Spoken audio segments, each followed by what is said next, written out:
Good morning, everyone. Welcome to Kelly Miller, Pride of the City. I am Courtney Stafford, the principal at Kelly Miller Middle School, a school that is on the rise. We have extended the school year this year as one of the 11 schools with 200-day calendar.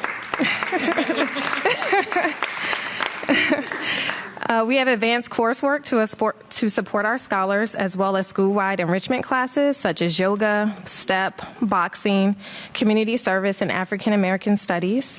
We also have an extensive list of extracurricular activities like ski team, archery, soccer, and more. With the mayor's investments in middle school, I look forward to bringing even more athletics and extracurricular activities to Kelly Miller so that our students are engaged and prepared for high school. From investments in coding clubs to athletics like wrestling and lacrosse, middle school is a place where our students can experience the world. For the second year in a row, Kelly Miller has the opportunity to send our scholars abroad. Next, you'll hear from our 8th grade, Chase Jones, who not only take advantage of our advanced courses offerings at Kelly Miller, but is preparing for her trip this summer abroad. Thank you for coming to Kelly Miller, and I'm pleased to welcome Chase Jones.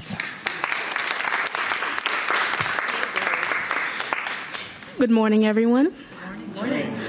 My name is Chase Jones, and I'm an 8th grader at Kelly Miller Middle School, and I'm in Ward 7.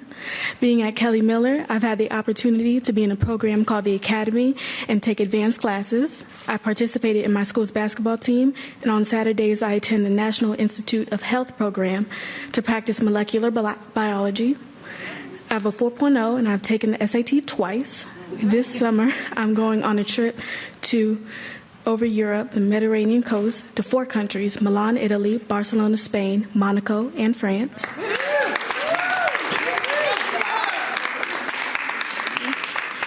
In the fall, I went to attend School Without Walls High School and then MIT for college, where I plan to study computer science engineering. Thank you for coming to Kelly Miller, and I would like to present Washington, D.C.'s Mayor Bowser.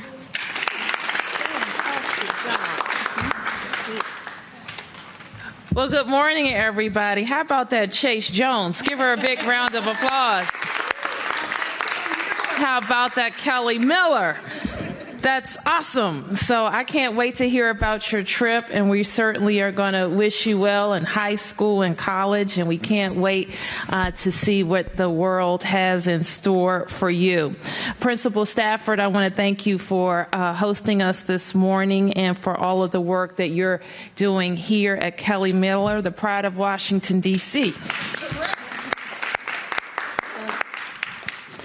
I also am pleased to be joined by our Deputy Mayor for Education, Jenny Niles, and our Chancellor of Schools, Antwan Wilson, and Board Member Ashley Carter. So thank you, Board Member, for joining us as well. So today we're here to make an exciting announcement about more investments we're making in girls at DCPS. As you know, of course, our goal is to make sure that every student has a joyful learning experience from pre-K all the way through graduation, through high school, and that they are prepared for college and career. We know that every child has life-changing opportunities, and what you've heard was just one investment that we're making in making sure that our middle school students have access to studies abroad. Last summer, we sent 400 students on a fully funded trip to Senegal, China, and several other locations. And this summer, we're on track to send another 500 8th and 11th graders on these life-changing trips. And last month, I announced new investments in our middle grades, and Chancellor Wilson is very focused on implementing a host of changes for our middle grade students, including clubs at every middle school, more athletics, wrestling, lacrosse, and it should say math, more algebra. We know different students will have different needs to get to success. Last year, actually been a year and a half now, we launched the Empowering Males of Color Initiative, which included the creation of the Ron Brown College Preparatory High School. Ron Brown is thriving in Ward 8 with a strong 9th grade class. In Ward 7. at the former Ron Brown School, now the Ron Brown College Preparatory High School.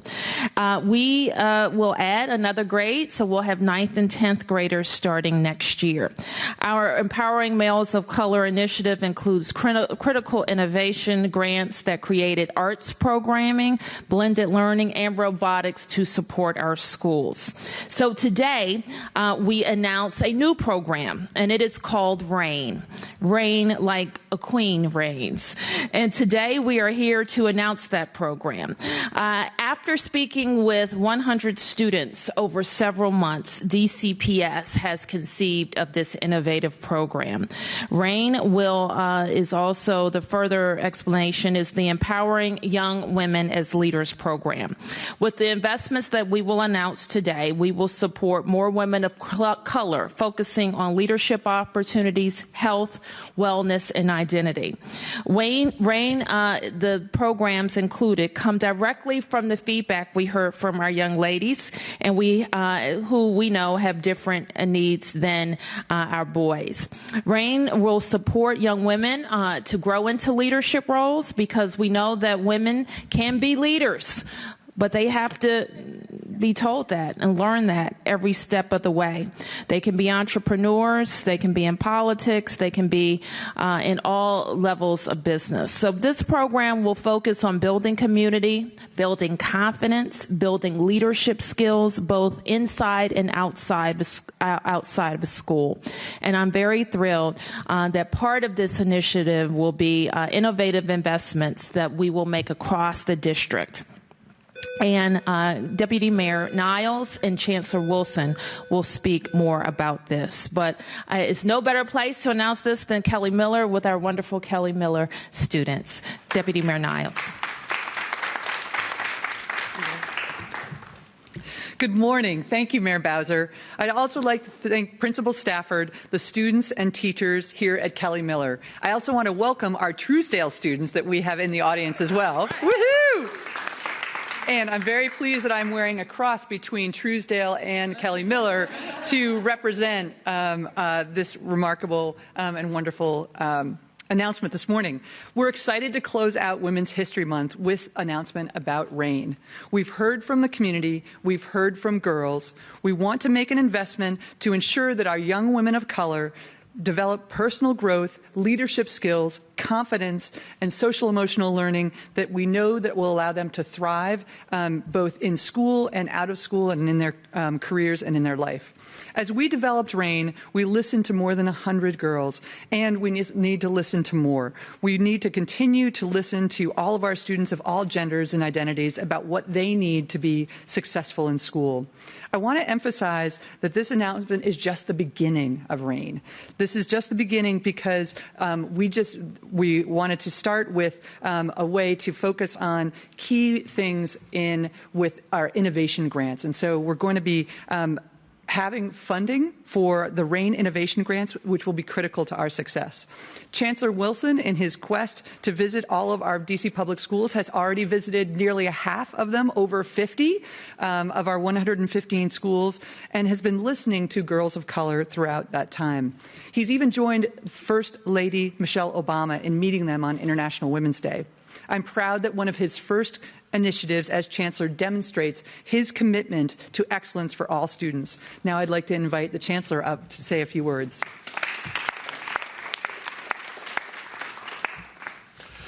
Good morning. I'm extremely excited to be here, a bit exhilarated. I had an opportunity to spend time meeting with some talented young people, middle school students downstairs who were basically letting me know what we need to do to continue to make the school district a place where young people would be excited to be. And this is one of the types of things they talked about. And while they were talking about really creating environments where young people feel celebrated, feel supported, and are put in a position to be successful. And so I'm extremely appreciative of Kelly Miller for hosting. I want to appreciate Principal Stafford for welcoming me a second time this year, and just want to appreciate you for that. Also, I just want to let Chase know that I am envious of your upcoming summer plans, and but also just extremely impressed with you, because I think that what you see in Chase is a reflection of the talent that we know exists throughout the city in our young people. And just if provided an opportunity to display that talent, if that talent is just nurtured and encouraged, we have so many young women who have the potential to reach the highest levels of success, not just in our district, but also in the country, and also serve as an example of what's possible. As the mayor mentioned, and I want to appreciate the mayor and deputy mayor for being here and prioritizing the importance of initiatives for our young women. As she mentioned, the district embarked upon an effort to provide an experience uniquely tailored for young men. And that was appropriate and necessary because we have young men who we also know have great potential to succeed. And what we also know is appropriate is to not forget the needs of our young women. And we want to make sure that our young women know that they are valued, that they are loved, that we care about them, but most importantly, that they are awesome. Look at the awesome young women that are standing up here with me today, and give it up for them. So it's with great excitement that I am here, and we're announcing the start of RAIN, which is about empowering young women as leaders. Last week, I had the great privilege of meeting with several young women at Phelps Ace High School, specifically an engagement to meet with a group of young women to talk to me about what is it that young girls and women need in order to feel successful here in the district. And what they shared with me was quite inspiring. I heard young women talk about the importance of community service to them and the commitment of providing meals to our homeless.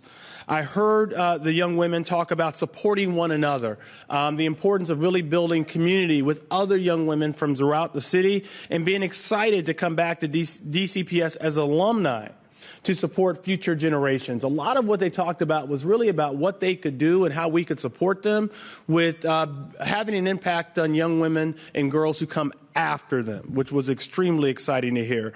I heard young women talk about wanting to develop their leadership skills to get into politics and other careers. We heard young women talk about staying after school and working together on Saturdays. And basically what they talked about is how they could how we could support them collectively working together to make the city and their district a better place for everyone, including young girls. And I heard the young women talk about the importance of building their self-confidence, their identity, self-worth, and value. And so it was extremely important to hear them talk about that. And what they talked about is the program they have at Phelps, how it's helping them grow closer to one another. You know how hard it is sometimes for young people to be in a space to feel comfortable recognizing young people. But we heard these young women say to their colleagues sitting in the room with them is how their colleagues inspired them and how amongst them the other students were serving as their role models. And it was really special to hear because the students they were identifying as the role models were sitting there with them.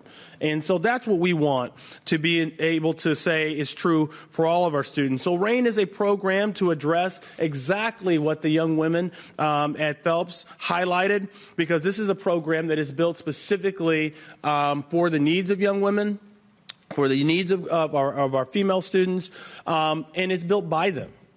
So this isn't a matter of us coming in and saying, this is what you need. It's to say, you help us decide what you need. And so our students said they want a space to build relationship with other young women and to focus on identity. So to do this, we're going to create several opportunities for young women to come together. It'll start with a citywide conference on June 3rd, and then we'll have seminars throughout the year where we bring young women together and really work and focus on the types of things that they say are going to be important to them, to help them be the people that they hope to be. It's amazing what happens when you give young people an opportunity to provide a voice, to speak life into what their hopes and dreams are. They tell you exactly the types of things that we would have said they needed, but they tell us how to do it in a way that's going to be meaningful for them and get them there. We will also ensure that our schools are providing environments that our young women are excited to be in by providing training to all our teachers and our staff, focusing specifically on issues of gender and racial identity. I think think that's extremely important as well. And then, like we did with Empowering Males of Color, we will be launching some RAIN innovation grants, specifically encouraging our schools to come forward with programming and ideas that will meet the needs of our young women. We believe that these investments are an important first step in supporting our young women and our young women throughout the district, particularly our young women of color.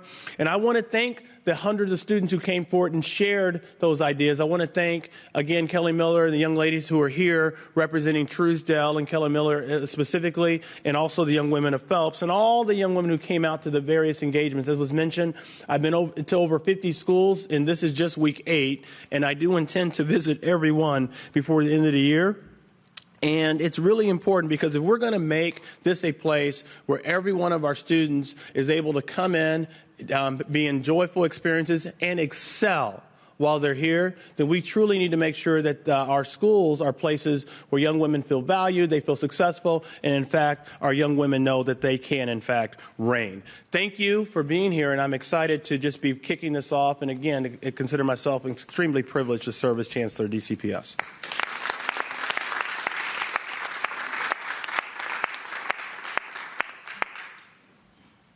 Okay, I think we'll have some time for questions, but I think I'm going to excuse the girls. If you want to stay, you can, but you don't have to stand behind me while I take the tough questions. Thank you, young ladies.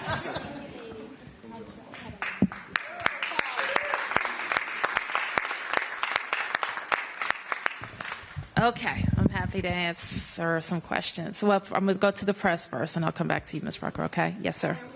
Okay, you are the press? Okay. Deanwood Press. Deanwood Press? Okay, well then I'll start with you.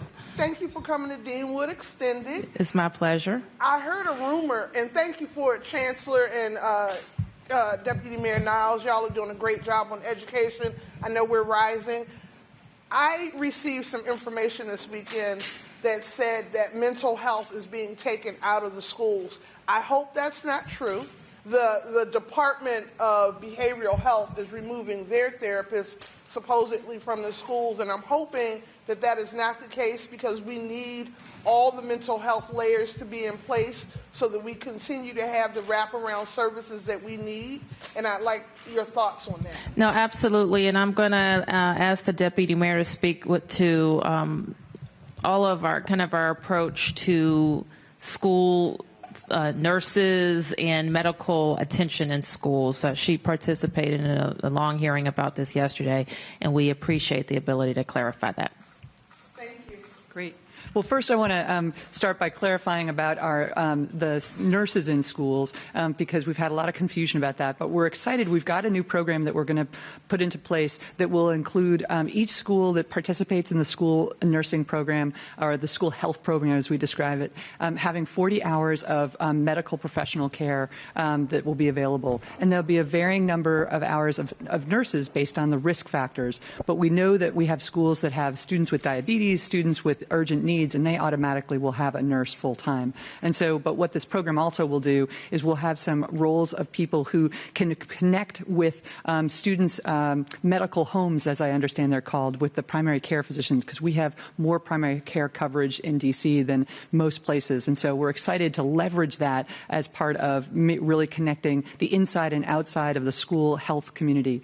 In terms of the mental health, we absolutely cannot afford for our kids not to have the mental health support that they need. And so I think that our Department of Health is looking at some innovative ways to approach it, but we absolutely can't afford not to have that support for our kids, and we know how vital it is. And so we're looking forward to moving forward with the community in articulating a program that does just that. Thank you. Yes, sir. How timely is it announcing RAIN today in light of your initiatives announced last week relating to the missing girls?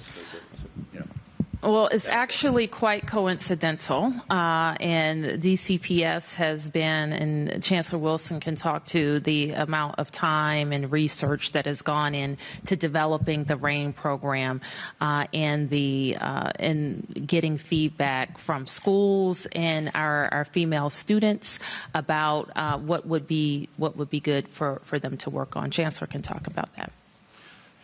Yeah, so thank you. So it has been the better part of a year where the district has been studying the needs of our young women and girls, meeting directly with them and thinking about what it was going to take for them to be successful. Certainly it's important that all of our young women and girls feel safe throughout the city and all of that. But also, as we mentioned, they want to be a part of creating the change that they want to see, and we all want to see within the city as it relates to girls but also in women, but also as it relates to just people in general. Our students spend a lot of time talking to me about the homeless.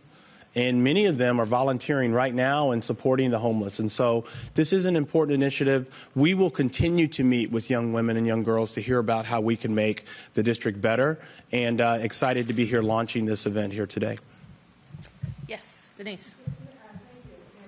I'm also curious if you've had an opportunity to have any conversations with any of those formerly missing girls that have returned home, and whether these initiatives actually impact the reasons why they may have left. I haven't, but as you know, we announced several initiatives around making sure that the responsible DC agencies are making sure when we've located a child that we're asking the right questions so that they're returning to an environment that is safe for them and so where they can be successful. So I won't venture to say all of the reasons why a child may have left or been separated from a family, because they're myriad, and we know that. But we do know if we can instill confidence in all of our students, but especially our young women, so they know where to find resources. They have high expectations for themselves and how they should be treated by others. And if they find a situation that's not safe for them, or where they're vulnerable, or where they need more help, they'll know exactly what to do. And then beyond that, they will know that they have access to many different experiences, like the ones that we heard here about studying abroad, about being involved in extracurricular activities, and about going on to college and career. So while we don't see, while this is not a direct response, we know when we instill that amount of confidence and high expectation and know how to get help when one needs it, we know that we put our girls in a better situation. Yes. We've spoken to some young women who have some problems with the foster care system. Will your task force be addressing that system and looking into what's going on with that? Well, certainly we would have to know more about what the reports are, and we have part of that task force includes our child and family services. Anytime a young person comes into our care, it's because they couldn't be cared for by their own family, and there's a lot of history and things associated with that. So we want to make sure if a placement is not good for a child, that the best thing for them to do is to let us know, and not to go someplace else, not to be. And what we find sometimes is kids go back to family members that aren't responsible for them. So we just need to know where they are, so we know that they're in the care of a responsible adult. Yes. How much is the school system spending on the seed program? Yeah, I'll just repeat. I'll repeat the question. The question was, how much is the district spending on the SEED program? So specifically, this initial investment is $1 million. And, again, the focus here is those three specific things that I mentioned to get us going, and that is starting with a conference for our young women, having a number of engaging opportunities for them throughout the year, next year on Saturdays, professional training for our teachers, specifically to train on issues important to young women and children of color, and then also to inspire some grants opportunities for our students that come up from the ground up in our schools. Okay. And the second part of the question is more for you, Mayor. Yes, ma'am. A report released earlier this year from a group convened by Aussie recommends that you put in place a 3.5% increase in per pupil spending. There's some concern that you're planning a much lower increase. Do you plan to meet the group's recommendation? We will release our budget next week, and what I can tell you will be the most that we've ever spent in public education in the history of the District of Columbia. Yes, Tom. Good morning, Mayor. When the school board was announced, member that you were doing something for boys. That one council member even asked the Attorney General if this was fair under the federal laws. You went forward. It's been fairly successful according to everyone I've spoken to. All these things that you're doing for the women in this program, the RAIN program, is it equal to or better than what you're doing for the boys, troubled boys? Well, it's not one size fits all. I think that what we should recognize in our school system is that we have to deliver the services in a way that the children need them. And so what we asked our educators to do is to identify the programs and services that would address the needs of girls in our schools. And this is the recommendation. But I will add, as the Deputy Mayor and Chancellor both said, that we're seeding programs, and we see this as the beginning. If I could follow up, and I apologize, I was out of town last week. The D.C. auditor released a report on Friday that suggested that the number of home visits for needy families is not nearly as much as there should be. I don't know if you saw that audit report. I haven't seen it. I'm happy to take a look at it and get back to you on it. Yes, Denise. Yeah, just a follow-up. For those parents who have had experiences of their children leaving and recognize that they are needing support as well, what are you telling them? I tell them a couple of things. First of all, and I know the principal and the chancellor is planning to make a communication to DCPS families, and we encourage all of our schools to do the same. We were at, and you may have been there too, at a town hall that was hosted in Ward 8 last week. And a teacher, I think she was a teacher from the school who was hosting the event, she said, "Parents, listen to us." A lot of times the teachers, the children are telling their teachers and talking to their teachers, and teachers are giving feedback back to parents. And her plea then was to please listen to us. And so one thing, if there's a parent who, and the best place really for you to come is, if you don't know, you can call 311 and ask for services, and you'll be connected to the proper agency. That's very important. But you can also ask your school, principals, teachers, counselors at schools, how to be connected with the best information. One thing that we're doing with our kind of stepped up efforts is, while children are not at home, until we locate them, we're going to try to give some additional services to families during that period of time. Then we can learn, what's going on in the household, what additional attention or services the child might need or the family might need. And we see that as ongoing when the child is located. I think what I want to make clear to our students is that we have not had an experience, or we don't have any evidence to suggest that children were kidnapped or snatched or anything like that. Okay, so that's not the situation that we're dealing with. What we do see, and I suspect that we see this across the country, and we have in Washington, D.C. decided to deal with these reports of missing children differently. No longer, as has been the case in our past years, will we only alert the public to a missing child if we suspect foul play. That had been our previous practice. Our new practice, if there's a missing persons report for a child 15 or younger, we're going to ask the public to help us locate that child. Here's the reason. We think that a child, if a parent, guardian, or responsible adult doesn't know where that child is, that child may be in danger. That child may be susceptible to somebody preying on that child.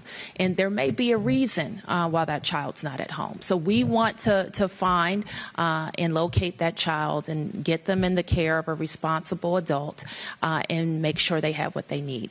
And so that's why we're putting that information out proactively.